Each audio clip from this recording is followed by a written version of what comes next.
Samedi 13 mars 2021, vous êtes sur Canal 3, c'est votre journal de la mi-journée.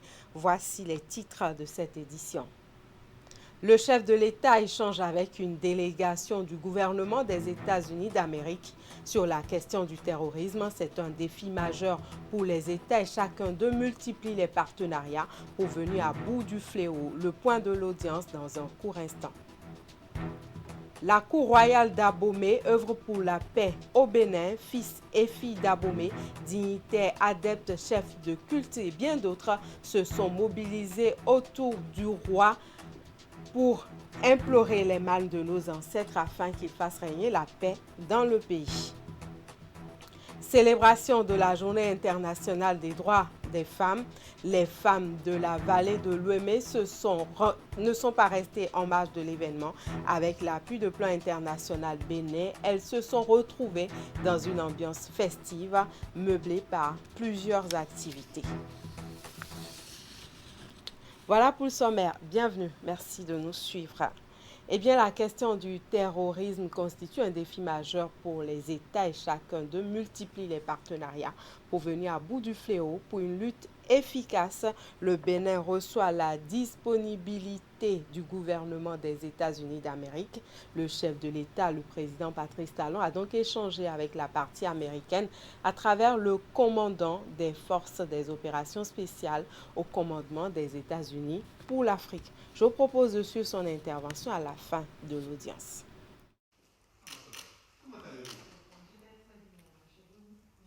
Thank you for having me. It was a very good meeting to talk with the president. Nous avons discuté de comment nous pourrions collaborer pour pouvoir combattre le terrorisme.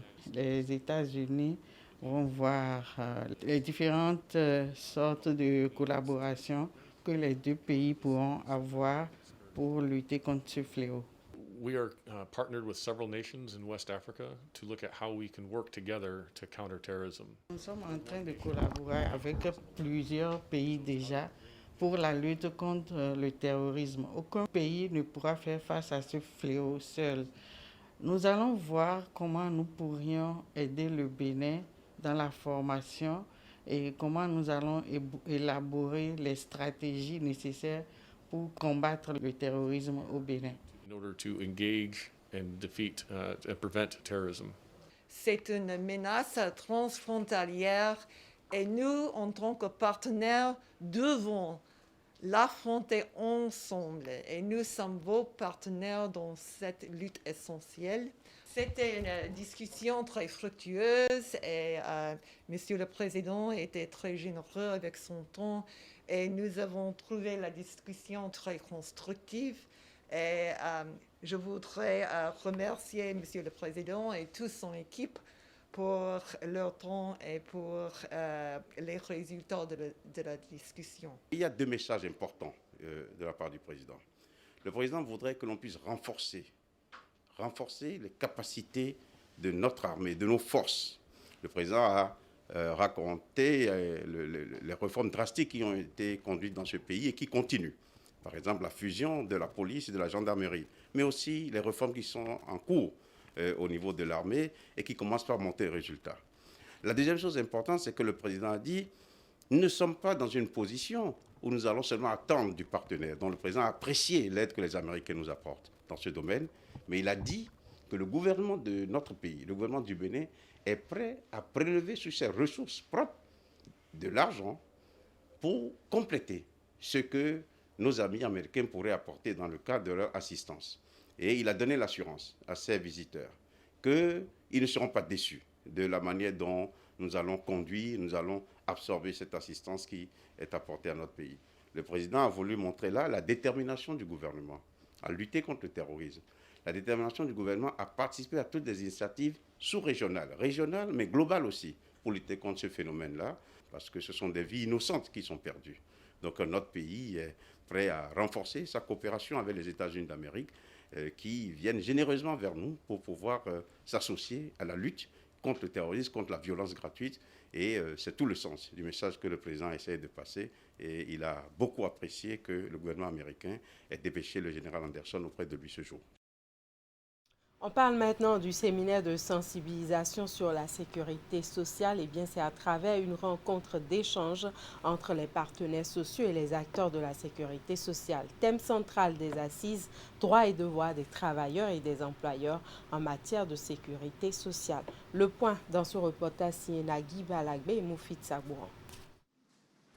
Contre d'éventuels manquements à la législation sociale, la Caisse nationale de sécurité sociale s'active. Elle s'attelle à repousser les barrières de l'ignorance en appelant l'attention des partenaires sociaux sur leurs obligations en la matière et les droits y afférents. Le présent atelier s'inscrit dans cette démarche. Il s'agira en clair de mettre en exergue le rôle de chaque acteur dans le fonctionnement global du régime général de la sécurité sociale. La pérennité du régime général de sécurité sociale est donc tributaire de son financement et par conséquent du respect des obligations légales pesant sur les employeurs. Donc la sécurité sociale, droit de la redistribution, ne peut s'accommoder des manquements à la législation sociale. Mesdames et messieurs, distingués invités, c'est dans ce cadre que s'inscrit la présente activité d'échange dont le thème principal est intitulé « Droits et obligations des employeurs et des travailleurs en matière de sécurité sociale ». Plusieurs communications sont prévues pour progressivement lever les coins d'ombre et outiller les participants sur les voies et moyens afin de mieux bénéficier des prestations fournies par la Caisse. La compréhension de la législation en matière de sécurité sociale par les partenaires sociaux constituera la première barrière à la fraude sociale. L'atelier de ce jour a pour objectif de vous outiller pour mieux accomplir les formalités d'immatriculation et d'affiliation, de production des déclarations de salaire et de cotisations et les paiements des cotisations sociales afin de bénéficier des prestations servies par la Caisse. Les débats ont focalisé autour de l'importance des déclarations et du paiement à bonne date des cotisations comme condition d'accès aux bénéfices des prestations de la Caisse. Et je l'ai annoncé dans les titres de ce journal, rassemblement des filles et fils d'Abomey autour du roi Dada Kefa Sagbadou Glele sur initiative du souverain. Dignitaires, adeptes, chefs de culte et autres se sont également mobilisés à l'occasion pour une séance de prière. Objectif, implorer les mânes de nos ancêtres afin qu'ils éloignent du pays en cette période électorale toute situation conflictuelle qui pourrait compromettre la paix. Précision avec Kimet Elena Moussou.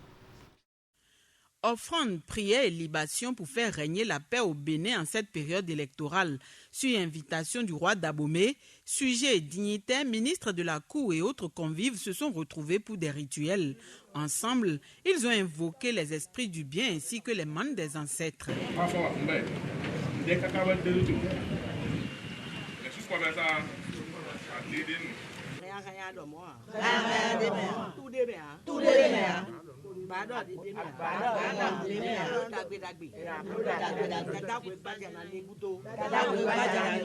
En tant que garant de notre tradition, le roi Udankoumé, Dada Kefa Sagbadou Glele, a entrepris cette démarche au niveau de tout le royaume, de toutes les divinités, afin qu'on implore l'indulgence de nos aïeux pour que les élections se passent dans la paix, l'amour et la concorde. Vous savez que c'est une période très sensible où il peut y avoir des situations difficiles dans le pays.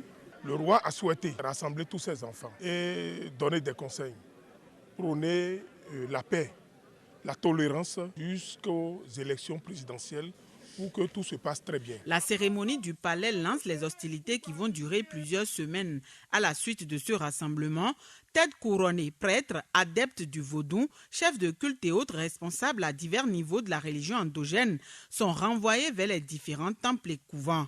Ils ont reçu comme mot d'ordre de prier davantage pour le Bénin afin que tout se déroule dans le calme. Il a invité tous les chefs religieux, les responsables à divers niveaux de nos divinités, pour qu'à chaque niveau, chacun puisse implorer les mains de nos ancêtres, nos différentes divinités, pour la paix. Et avec ce que j'ai vécu ici ce soir, j'appelle également les responsables de toutes les obédiences religieuses que nous puissions continuer de prier pour notre pays jusqu'à la fin de ce processus et que tout se déroule dans la paix.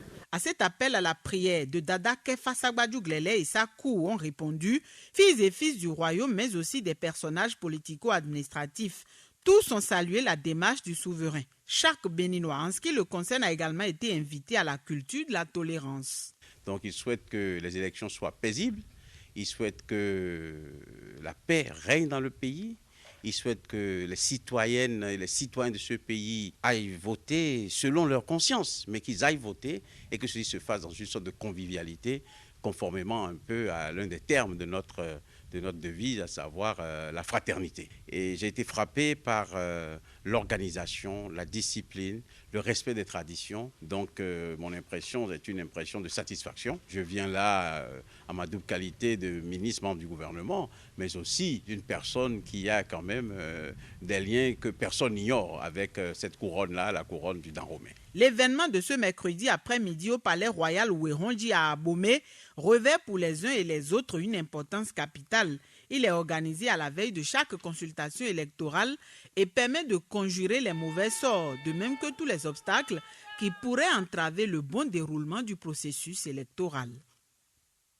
Eh bien, on reste à Abomey, cette fois-ci avec les acteurs de la chaîne judiciaire de la Cour d'appel d'Abomey. Les officiers de police judiciaire, greffiers et magistrats étaient tous à cet atelier pour réfléchir sur le code pénal des élections et les réseaux de communication électronique. Ce fut l'occasion pour les participants de révisiter les textes et lois qui régissent le processus électoral en République du Bénin. Le compte-rendu est signé Imet Elena Moussou et Georges Vaudounon.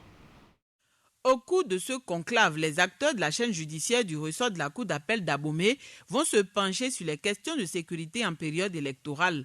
Officiers de police judiciaire, greffiers et magistrats vont se remémorer les prescriptions légales en matière électorale. Les actes délictuels, infractions connexes et sanctions prévues par les textes de loi seront revus par les participants. La rencontre est initiée par le ministère de la Justice et de la Législation. Les élections approchant, le ministère de la Justice et de la Législation a, comme cela était déjà fait par les parquets généraux du Bénin, initié donc un atelier d'échange sur les infractions en matière électorale et les réseaux de communication électronique.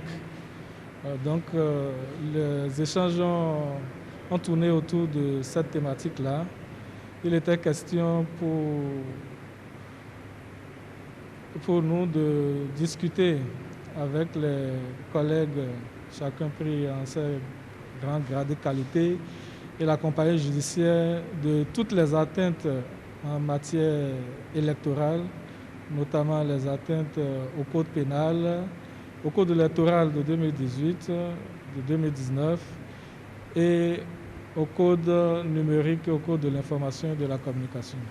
Avec pour thème le droit pénal des élections et les réseaux de communication électronique, les assises ont été meublées par plusieurs communications, lesquelles ont porté sur le nouveau code électoral, le code du numérique et bien d'autres lois. Au regard de la sensibilité de la période électorale, cette séance de renforcement de capacité va permettre aux acteurs d'assurer une veille sécuritaire efficace. Donc, cela nous a permis de passer en revue tous les agissements qui sont en porte-à-faux avec la loi pénale. En une deuxième partie, nous avons discuté du traitement judiciaire qui doit être réservé à ces différentes catégories d'infractions. Nous sommes tous conviés à une veille permanente, d'où l'intérêt que vous avez, je vois que j'ai noté, que vous avez porté à la communication, les échanges ont permis à chacun d'avoir une vue un peu claire des mécanismes de traitement des actes délictuels qui seront commis au cours de cette période. Je vous demande d'être en état de veille permanente. Après le parquet général, ce sont les acteurs au niveau décentralisé de la justice qui réfléchissent à la question de sécurité en période électorale. Les 24 heures de sensibilisation et de formation vont leur permettre de jouer convenablement le rôle qui leur incombe lors de l'échéance électorale qui s'annonce. Direction Kwekame maintenant, où s'est tenu un atelier de réflexion sur les abus faits aux enfants et les violences basées sur le genre. L'initiative est portée par la Direction départementale des affaires sociales et de la microfinance du COUFO. Elle a réuni les acteurs de protection des droits des enfants. Objectif de la rencontre, réfléchir sur la situation de la recrudescence de ces phénomènes dans la région. On retrouve à nouveau Imet Hélène Amoussou. La rencontre a regroupé plusieurs acteurs, membres d'organisations et de structures spécialisées, ainsi que des personnes physiques engagées dans la protection et la défense des droits des enfants. Les assises interviennent suite à la recrudescence constatée dans le département du COUFO, date attentatoire à la liberté et à l'épanouissement des enfants en général et des filles en particulier. Initié par la direction départementale des affaires sociales et de la microfinance du COUFO, l'atelier est organisé grâce à l'appui financier de Plan International Bénin. Il ne se passe malheureusement pas un jour sans que l'opinion publique ne s'émeuve d'un cas d'enlèvement d'enfants pour cause de mariage forcé ou précoce, de viol, d'inceste et d'autres abus. Ces faits sont devenus si courants qu'il y a le grand risque qu'ils ne deviennent banals pour l'opinion publique. Et que deviennent ces nombreux cas de mariage forcé, de grossesse précoce et de harcèlement sexuel dans les écoles et les ateliers d'apprentissage, mais qui ne sont pas connus de vous, chères autorités. Selon les statistiques du système intégré des données relatives à la famille, la femme et les enfants nouvelle génération, SIDOFE-NG, les centres de promotion sociale du département ont enregistré en 2020 plus de 1000 cas de violences faites aux enfants. La plupart des faits sont relatifs au harcèlement sexuel, le viol, l'enlèvement, la séquestration, le mariage forcé ainsi que la traite des enfants. Présente aux échanges, la ministre des Affaires sociales et de la microfinance a dit toute la préoccupation du gouvernement. Véronique Toin-Fodé a rappelé à l'occasion les nombreux efforts consentis par l'exécutif sur les plans juridiques, légaux et communicationnels pour lutter contre les phénomènes. Les assises de Kwekame vont permettre aux divers acteurs de revisiter le chemin parcouru, mais aussi de redéfinir de nouvelles stratégies pour mieux protéger les enfants. Nous avons organisé cet atelier-là pour toujours nous adresser aux populations. Ensemble, nous sommes des artisans de la protection des enfants, des artisans de la lutte contre les violences faites aux femmes. La persistance de ces violences exige de nous de mobiliser donc tous les acteurs à tous les niveaux pour une réponse préventive et des actions répressives plus efficaces. Pour ma part, je voudrais une fois encore vous garantir mon soutien et celui ferme du chef de l'État dans cette lutte contre les violations des droits des enfants et contre les auteurs des infractions des dits droits. Initiateur de la campagne Zéro grossesse en milieu scolaire Zégromis, du projet Aux filles l'égalité, Plan International Bénin a longtemps travaillé pour la préservation des droits des enfants dans le COUFO. L'organisation, selon ses responsables, est encore disposée à s'investir davantage pour réduire les inégalités sociales basées sur le genre et les abus contre les enfants. Avec Plan International Bénin et les autres acteurs, le gouvernement a rassuré la ministre des Affaires sociales va mettre en œuvre les diverses recommandations pour éradiquer dans la région les violences et abus dont sont victimes les enfants. Ce journal se poursuit avec la visite de terrain du ministre des Petites et Moyennes Entreprises et de la Promotion de l'Emploi, Modeste Kérékou. L'autorité ministérielle était sur le site de la zone franche industrielle. Au cours de cette visite, il s'est entretenu avec les responsables de l'entreprise Alpha Bénin, spécialisée dans la fabrication de la pâte alimentaire marque Matanti. Compte rendu de cette sortie avec Asiongbon Kanye Asiongbon et Henri Ganti. Visite du ministre des Petites et Moyennes Entreprises et de la Promotion de l'Emploi, Modeste Kérékou, à l'usine Alpha Bénin, productrice de pâtes alimentaires Matanti. La descente à la zone industrielle en compagnie d'une délégation de l'Agence pour la promotion des investissements et des exportations a permis non seulement de se rendre compte du travail, mais aussi des difficultés. Occasion pour l'industriel de demander l'accompagnement du gouvernement pour faire davantage. Nous voulons dire à Monsieur le ministre et à Monsieur Gambès de la PIEX de nous aider à nous développer, à avoir une pleine capacité de production, c'est-à-dire produire à 100% et envisager l'extension. Nous avons certes, oui, des difficultés face à la concurrence déloyale que nous vivons depuis de longues années. Je parle des produits importés qui viennent et qui sont en deçà de leur valeur réelle, des produits qui sont subventionnés par l'État exportateur. Le but de la présente visite, c'est de venir se rendre compte sur le terrain des difficultés rencontrées par les industriels dans Matanti, qui est un exemple pour nous en fait, d'industrie que nous souhaitons implanter dans notre pays. Et donc pour nous, cet exemple-là, nous devons faire en sorte que ça devienne une réussite. Et donc nous devons discuter avec Matanti pour voir comment le gouvernement et son ministre peuvent aider au développement de l'activité et faire en sorte que les difficultés soient levées. L'entreprise industrielle Alpha Bénin produit du macaroni et du spaghetti de plusieurs formats. Une capacité de production annuelle de 25 000 à 30 000 tonnes, soumise à plusieurs contrôles dans les laboratoires nationaux et internationaux. En 5 ans, le Bénin a fait beaucoup d'efforts pour accroître l'attractivité de la destination Bénin et cette visite pour le ministre est un devoir. Je suis ici en ma double qualité de ministre en charge des petites et moyennes entreprises et surtout de la promotion de l'emploi. Qui mieux que le secteur privé crée l'emploi. Je suis heureux d'être venu constater ici un site qui fonctionne, même s'il n'est pas à la pleine mesure de sa capacité de production, qui emploie quand même plus de 270 personnes déjà à plein temps, mais qui a un plan d'investissement pour aller jusqu'à une capacité qui nécessite d'employer plus de 700 personnes. Donc ils sont en capacité de recruter encore le double des effectifs qui travaillent ici. Mais pour ce faire, il faut que nous puissions les accompagner à lever un certain nombre de contraintes, de difficultés qui se posent à eux. Modeste Kérékou a promis faire un compte rendu fidèle au niveau du gouvernement avec des propositions concrètes. Alpha Bénin envisage d'atteindre une production annuelle de 60 000 tonnes. Lancement officiel de la phase 2 du programme de redevabilité. C'est un programme multi-acteurs qui vise à permettre aux porteurs de responsabilités, détenteurs de droits et acteurs de l'interface d'œuvrer ensemble pour contribuer à l'amélioration de la qualité des services sociaux de base à travers la mise en application des principes de redevabilité mutuelle. De quoi s'agit-il? Ouliat Sanoussi nous en parle en détail dans ce reportage. C'est le lancement officiel de la deuxième phase du programme redevabilité au Bénin.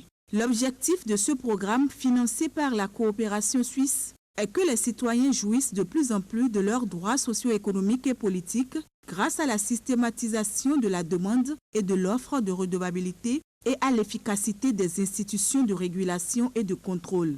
Ce programme est aligné aux priorités stratégiques nationales de gouvernance, notamment l'axe 4 du Plan national de développement, gouvernance efficace et inclusive, est le premier pilier du programme d'action du gouvernement 2018-21, consolider l'état de droit, la démocratie et la bonne gouvernance.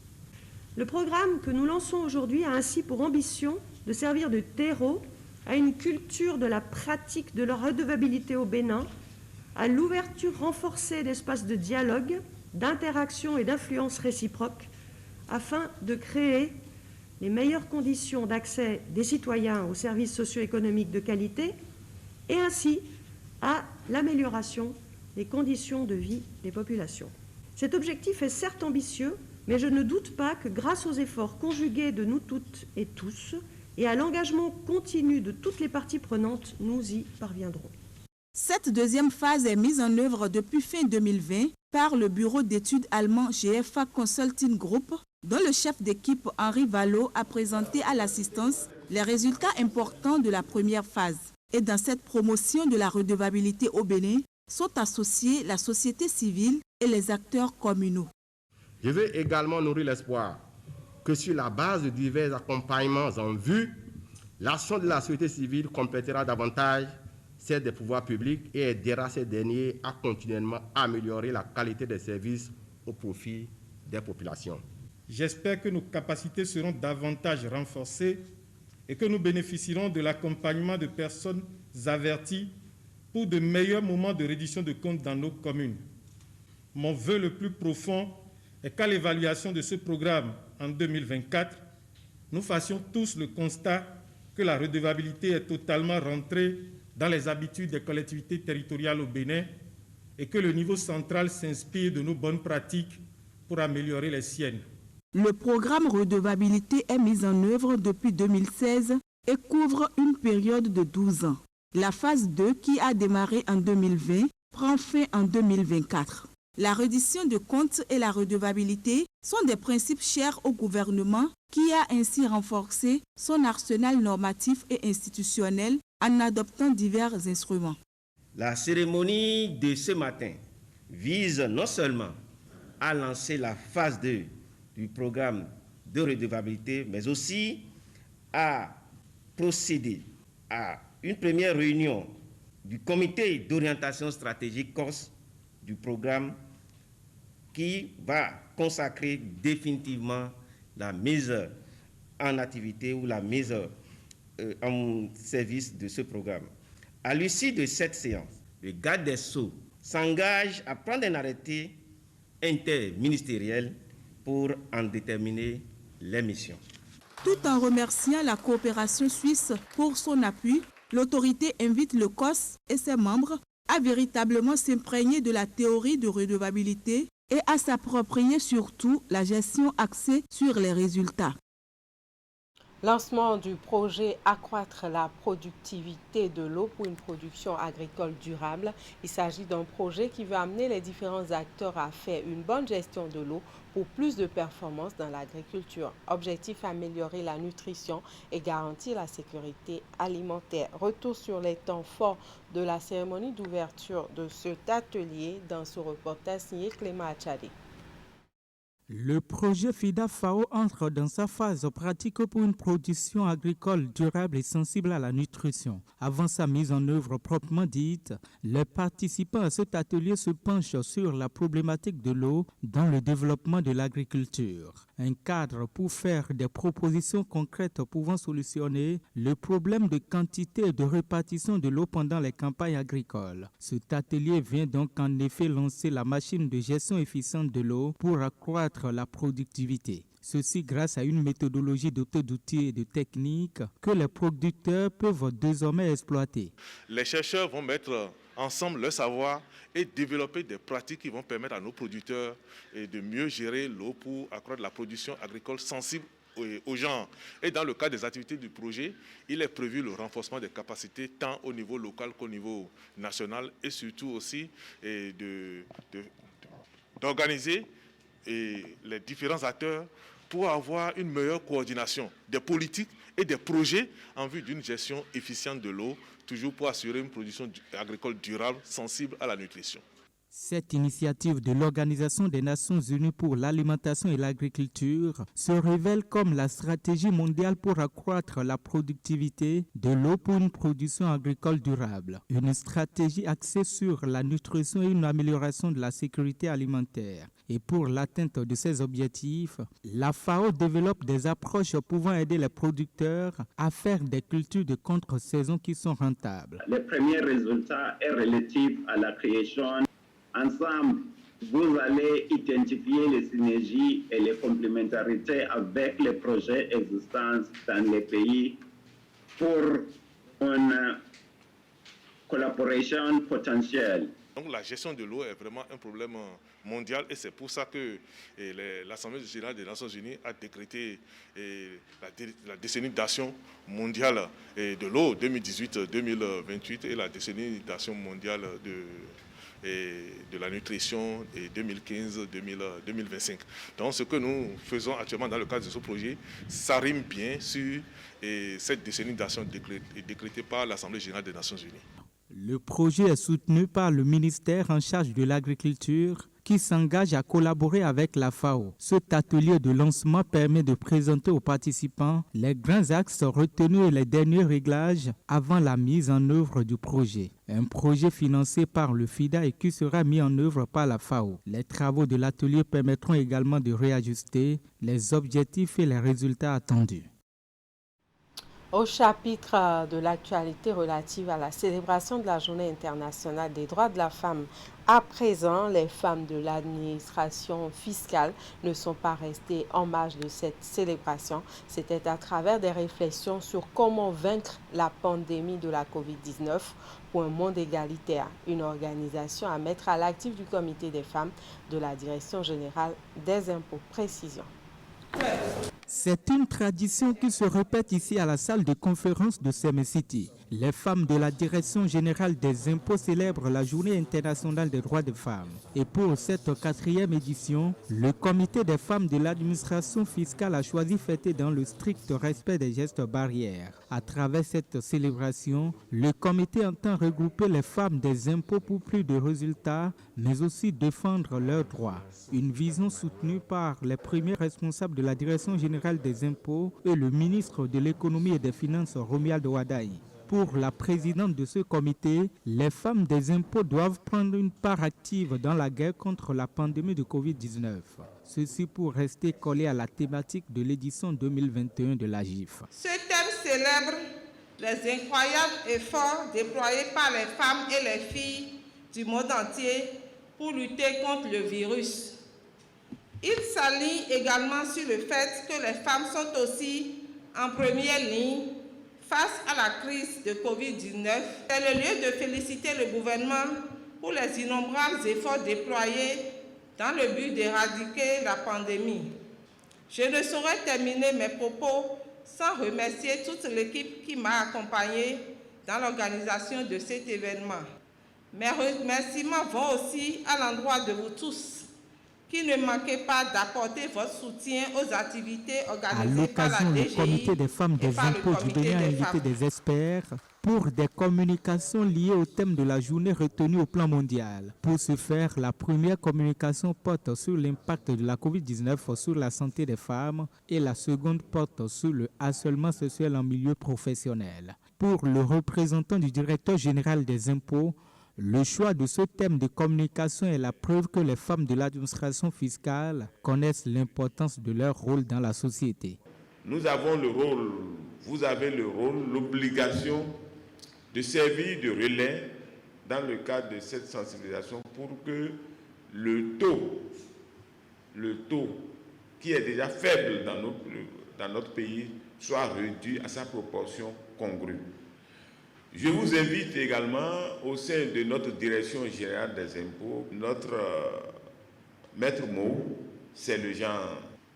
Vous autres femmes qui êtes encore majoritaires, quand on prend toute la population des agents de la DGI, vous avez un rôle très important à jouer.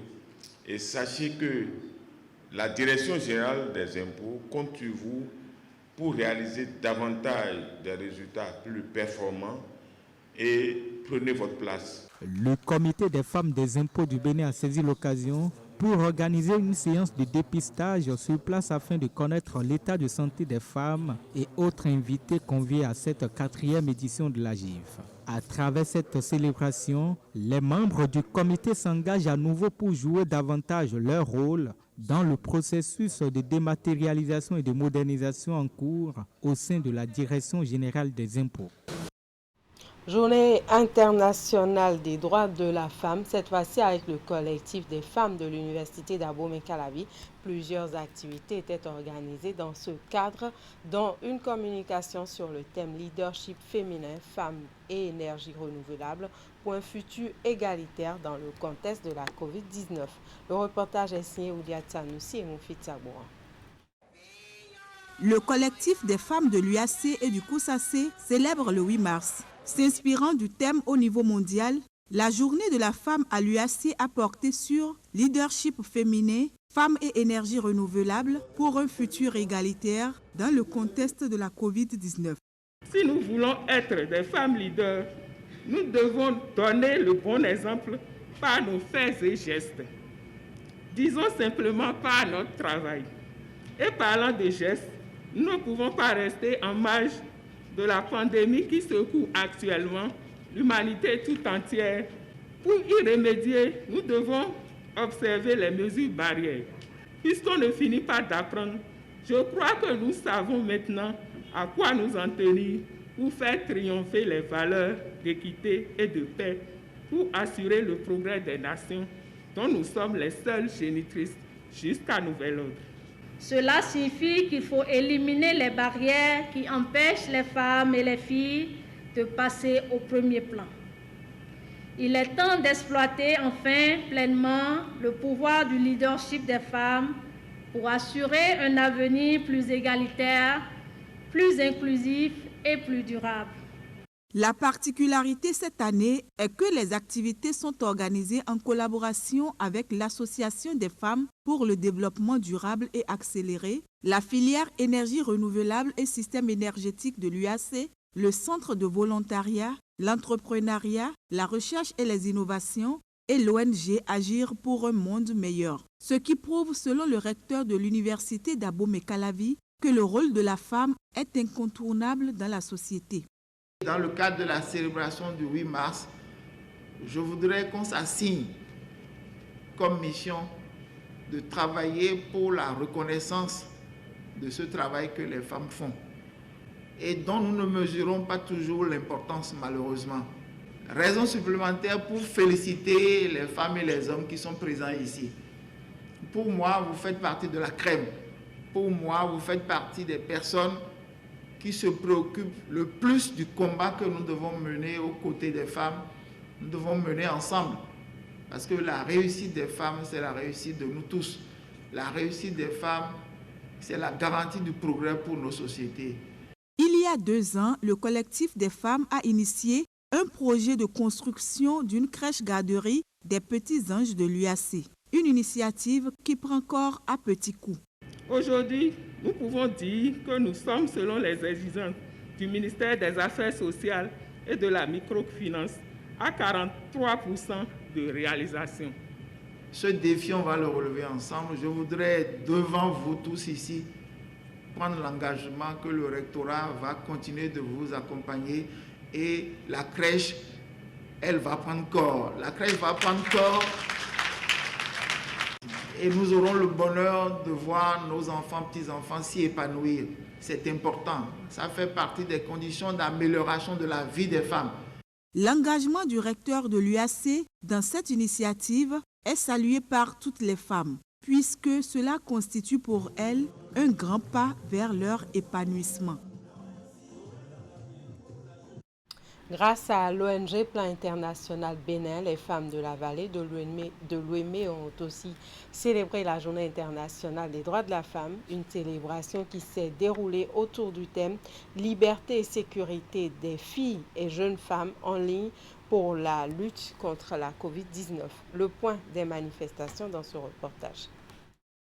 Pour cette édition 2021 de la Journée internationale de la femme, la mairie de Dangbo a été le point de ralliement des femmes de la vallée de l'Ouémé. Cette célébration de la femme est organisée par l'ONG Plan International Bénin qui, dans la zone, œuvre pour la promotion des droits de la femme et de la fille. Dans la zone d'Adjombo-Dango, Plan International Bénin, à travers son bureau de programme d'influence, a fourni l'appui technique et financier à la formation et l'intervention des groupements féminins dans les domaines des pratiques familiales essentielles. Elle travaille également avec les filles pour leur scolarisation, leur préparation à un emploi décent par l'apprentissage au corps de métier pour la reconnaissance de leurs droits et leur participation à la prise de décision. Plan International, à travers son bureau de Adjong, entretient une relation étroite avec les associations de femmes et de jeunes pour renforcer leurs capacités entrepreneuriales et, le cas échéant, les accompagner à travers plusieurs projets. Les résultats obtenus par Plan International Bénin dans son combat pour l'épanouissement de la femme sont saluées par les autorités politico-administratives. Elles relèvent toutefois que des problèmes subsistent qui appellent les différents acteurs engagés dans la promotion de la femme à se ceindre les reins pour débarrasser la gente féminine des pesanteurs qui la tirent vers le bas. Vous devez vous désindigner devant les cas de mariage précoce, devant les cas d'enlèvement, de séquestration de filles. C'est des choses les plus abominables que nous commettons dans nos localités au nom d'une tradition. Et donc nous femmes qui avons la chance d'aller à l'école et avons une petite parcelle de pouvoir aujourd'hui, nous devons profiter, faire profiter nos filles, nos petites sœurs et porter le message au niveau de nos localités respectives. Parfois, nous voyons les scènes se passer sous nos yeux et comme ça ne nous concerne pas, comme ce n'est pas notre fille, comme ce n'est pas notre sœur proche, bon, ça ne nous dit rien, on passe outre. Je voudrais inviter les femmes à faire de cette édition une occasion réelle et décisive de prise de conscience et d'impression d'une marque véritable d'autonomisation de la femme à travers sa prise de parole lors des réunions, sa libre expression au sein des ménages. Et pour ce faire, les hommes doivent les accompagner et leur faciliter le chemin. J'espère vivement que notre réflexion de ce matin et notre célébration de la femme en tant que source d'inspiration porteront leurs fruits et contribuer à renforcer notre engagement à promouvoir les intérêts de la femme. Cette célébration a été l'occasion pour Plan International Bénin de faire don d'un important lot de matériel agricole à certains groupements féminins afin de les aider dans leurs activités génératrices de revenus. Et voilà, c'est la fin de ce journal. Toute l'équipe qui m'accompagne par ma voix vous souhaite un excellent week-end en compagnie de nos programmes.